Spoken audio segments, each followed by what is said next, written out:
in their holding, although the Constitution does require that if a candidate dies, then that election will be cancelled and there will be a fresh presidential election. But that is in the Constitution. That is in the instance where there's death. But in their opinion, at that time, the Supreme Court held, in the way they sort of kind of expanded the meaning of death to include instances where a candidate either withdraws or is absent or in whatever way abandons his presidential quest, then it will mean that that election is cancelled and a fresh presidential election ensues thereafter with fresh candidates being nominated by political parties. All right, and well, looking at the other headlines, we also have, it's basically one story today, and on the Daily Nation is what it means. And, well, what does it really mean? But now, let's look at this. This comes as President Uhuru Kenyatta also continues with his quest and insists that the repeat presidential election slated for the 26th of this month will go on as planned, with or without the name of NASA presidential candidate Raila Odinga. The president argues that Kenyans will still have that exclusive and democratic mandate to decide who becomes the country's president for the next 5-year term. Let's first of all go through what Chris Thairo had to compile for us in form of a report.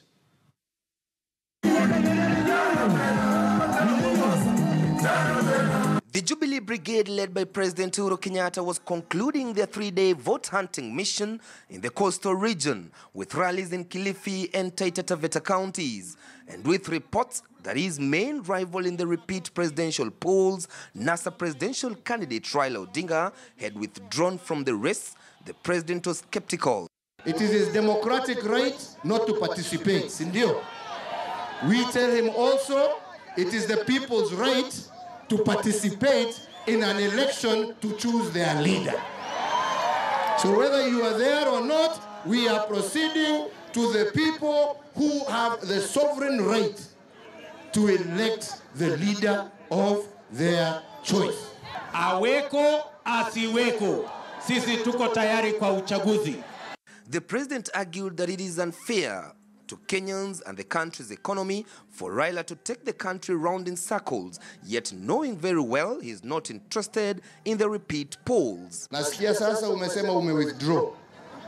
Baada ya kutupeleka zaidi ya shilingi bilioni 12 ambazo zinatumika ati tufanye uchaguzi, pesa ambazo tungejenga barabara nazo, pesa ambayo tungejenga hospitali ya wananchi, pesa ambayo tungefanya mzima hii naye, sasa ndio inatumika kwa uchaguzi ambaye yeye aliitisha na sasa asema hataki. Kama IEBC watasema kwa sababu hakuna candidate mwingine, yule ambaye alibakia Uhuru Kenyatta atangazwe kama rais wa Jamhuri ya Kenya, hiyo pia tuko tayari. The president indicated that he's ready to sign into law the controversial Elections Amendment Bill 2017 once it is passed by Parliament before the repeat polls. Na ndipo sisi tuwasema bunge wakimaliza kazi yao, sisi tuko tayari kuweka sheria hiyo, tuweke kidole na tuendelee mbele. Au ni namna gani jameni? Despite the looming uncertainty on whether Kenyans will be going to the elections on the 26th of October, President Uhuru Kenyatta and his deputy William Ruto conclude their 3-day tour of the coastal region with only one message to the IEBC, that they expect nothing short of an election on the 26th of October. Chris Thairo, KTN News at Kaloleni in Kilifi County. All right, so Jubilee have continued with their campaigns as though, well, this is not happening. And as you've heard, the president and his deputy are saying that the elections will continue with or without Raila on the ballot. And that brings me now to the headlines of the Daily Nation, where it says what it means. And you also have this story running in the Nation. Uhuru, election to go on with or without Raila Amolo Odinga. And we've already played out this possible scenario as far as the IEBC is concerned, should this carry on. But, William Okech, the question here being, and that I think the president or the deputy alluded to that.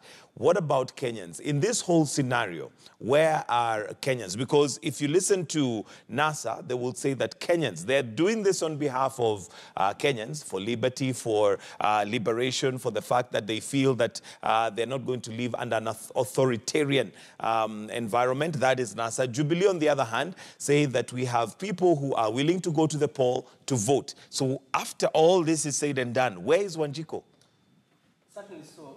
Article 38 of our Constitution gives all Kenyans of all shades, of all religious affiliations, of all ethnic communities, the right to associate politically with whatever political opinion they want to associate with. So either way, those Kenyans who are affiliated to either of the coalitions, it does appear that for now we are technically at ransom.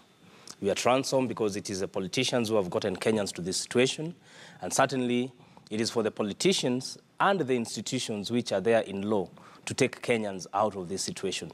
So it's in a situation where Kenyans of either political shade, they are under hostage because a lot much depends on what their leaders, the actions that their leaders will take or not take in the circumstances. All right. And, well, again, of course, the president